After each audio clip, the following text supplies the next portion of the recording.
अब हम बात करते हैं electric field intensity due to an electric dipole. तो इलेक्ट्रिक डाइपोल की वजह से हम इलेक्ट्रिक फील्ड इंटेंसिटी को निकाल लेंगे और जो हमारा फर्स्ट केस रहेगा वो हमारा रहेगा ऑन एक्सियल लाइन, यानी एक्सियल लाइन के ऊपर हम इलेक्ट्रिक फील्ड इंटेंसिटी को निकाल लेंगे। तो सबसे पहले हम एक डाइपोल लेते हैं, यहाँ पर ये चार्ज हो गया -q, इधर जो हो गया हमारा ये +q, और यहाँ पर क्या होगा, यहाँ पर ये होगा सेंटर ऑफ डाइपोल। तो जो टोटल डिस्टेंस है हमारे पास ये हो गया हमारा 2a। तो ये जो डिस्टेंस होगा हमारे पास a और ये भी होगा हमारे पास a। ये हमने इलेक्ट्रिक डाइपोल बनाई। अब देखिए इसमें जो एक्सियल लाइन है, एक्सियल लाइन ये जो लाइन होती है यहाँ पर इस पे हमें इलेक्ट्रिक फील्ड को कैलकुलेट करना है। तो इलेक्ट्रिक फील्ड को कैलकुलेट करने के लिए हम P पॉइंट ले लेते हैं और ये इसकी जो डाइपोल है इसकी एक्सियल लाइन के ऊपर है और इसका जो डिस्टेंस है सेंटर से हमारा ये r डिस्टेंस हो गया यहाँ पर। तो r डिस्टेंस के ऊपर P कोई पॉइंट है जहाँ पे हमें इलेक्ट्रिक फील्ड को कैलकुलेट करना है। तो अब हम अगर इस डायग्राम में देखें तो जहाँ पर हमें इलेक्ट्रिक फील्ड को कैलकुलेट करना होगा वहाँ पर ये मानेंगे कि वहाँ पर एक यूनिट पॉजिटिव चार्ज रखा हुआ है। तो यहाँ पर जो यूनिट पॉजिटिव चार्ज है +1 वो यहाँ पर रखा हुआ है। अब इस केस में यहाँ पर जब हम इलेक्ट्रिक फील्ड देखेंगे तो ये देखिए ये नेगेटिव चार्ज है, ये यहाँ पर पॉजिटिव गया, तो इलेक्ट्रिक फील्ड की जो डायरेक्शन होती है वो पॉजिटिव टू नेगेटिव होगी। तो इसका मतलब जो यहाँ से यहाँ पर इसकी वजह से जो फील्ड आएगी, इसकी वजह से जो फील्ड लगेगी वो इधर होगी, ये इलेक्ट्रिक फील्ड होगी E1 और इस पॉइंट को हम लिख लेते हैं E। ऐसे ही ये पॉजिटिव चार्ज है, ये भी पॉजिटिव है, पॉजिटिव पॉजिटिव को रिपेल करते हैं। तो इस चार्ज की वजह से जो इलेक्ट्रिक फील्ड होगी वो हमारी इधर होगी, इसको हम लिखेंगे E2। तो एक फील्ड हमारी इधर है, एक फील्ड हमारी इधर है।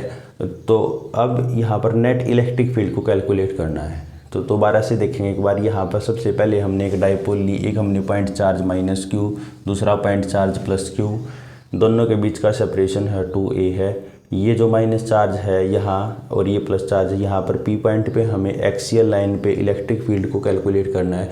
तो जो ये P पॉइंट है, अब ये नेगेटिव था ये पॉजिटिव था, तो जहाँ पर हमें फील्ड को कैलकुलेट करना है वहाँ पर हम एक यूनिट पॉजिटिव चार्ज मानेंगे और यूनिट पॉजिटिव चार्ज हमने लिया। तो जो इस नेगेटिव चार्ज की वजह से फील्ड होगी पॉजिटिव टू नेगेटिव, इधर होगी E1, और यहाँ पर जो पॉजिटिव चार्ज है उसकी वजह से जो फील्ड होगी वो होगी इधर।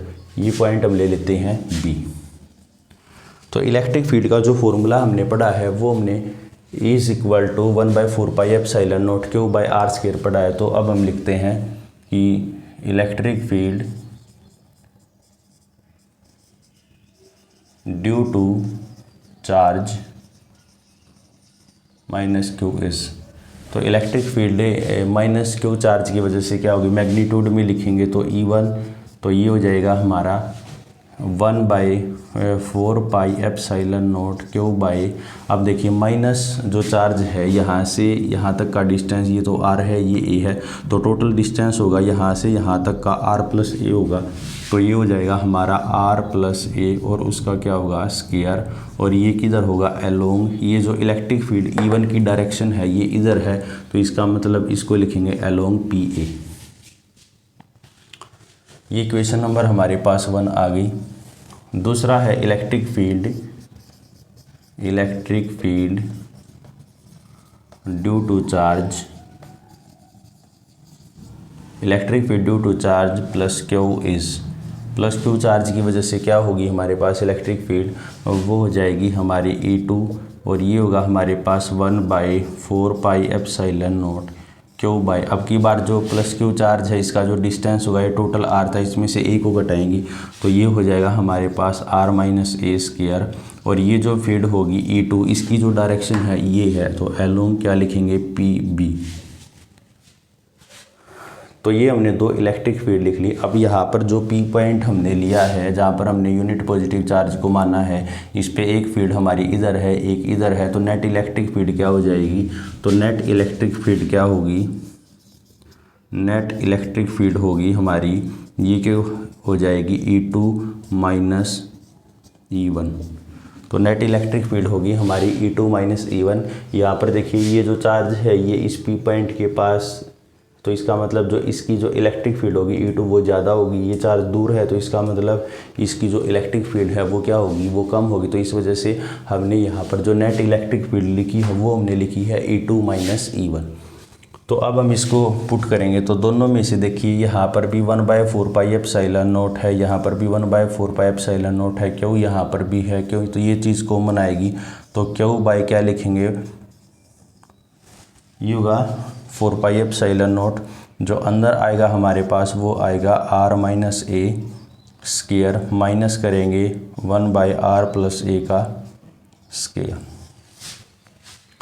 ये हमने यहाँ पर कॉमन लिया। उसके बाद हम इसका एलसीएम लेंगे, तो एलसीएम लेंगे तो क्यू डिवाइड बाय ये आएगा हमारे पास 4 पाई एप्सिलॉन नॉट, यहाँ से क्या होगा, यहाँ से r माइनस ए और r प्लस ए, और इसका कंप्लीट का क्या करेंगे हम, स्क्वायर करेंगे।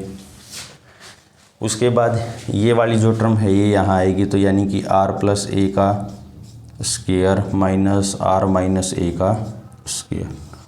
तो ये हमने एलसीएम लेने के बाद लिखा है। उसके बाद हम लिखते हैं, उसके बाद इसको और सोल्व करते हैं, तो जो नेट इलेक्ट्रिक फील्ड आएगी हमारे पास ये आएगी Q divide by 4 pi epsilon naught, ये आएगा। इसको अगर हम सोल्व करेंगे तो r square plus A square plus 2ar minus r square minus A square plus 2ar, negative sign को एडजस्ट करेंगे और नीचे जो करेंगे हम नीचे करेंगे तो यहाँ पर a minus B into A plus B, तो A square minus B square होता है, तो ये हो जाएगा r square minus A square और उसका स्क्वायर हो जाएगा। तो जो चीज़ें कैंसिल हो रही है उसको कैंसिल करेंगे, ये 4ar हो जाएगा। तो Q divide by 4 pi epsilon naught, ये हो जाएगा 4ar और divide by r square minus A square और उसका स्क्वायर। तो ये जो है 4ar इसको हम लिख सकते हैं, इसको हम लिखते हैं q into 2a into 2r, ये लिख सकते हैं, और डिवाइड बाय क्या हो जाएगा, ये हो जाएगा 4 pi epsilon not r square minus A square. तो ये होगा हमारा, यहाँ से q into 2a dipole moment है अभी हमने पढ़ा, तो यानी कि ये हो जाएगा p 2pr डिवाइड बाय क्या होगा 4 pi epsilon not r square minus A square और उसका क्या होगा, स्क्वायर होगा। तो ये हमारे पास से नेट इलेक्ट्रिक फील्ड आएगी। तो अगर हम यहाँ पर एक कंसीडर करें, अगर हमारे पास ये जो पॉइंट P है ये बहुत ज़्यादा डिस्टेंस पे है, यानी कि स्पेशल केस के अंदर अगर हम इफ़ ये जो R पॉइंट है ये क्या है, ग्रेटर देन A है, तो इस केस में क्या होगा, जो A होगा वो बहुत स्मॉल हो जाएगा और इसका जो स्क्वायर करेंगे हम वो और भी स्मॉल होगा।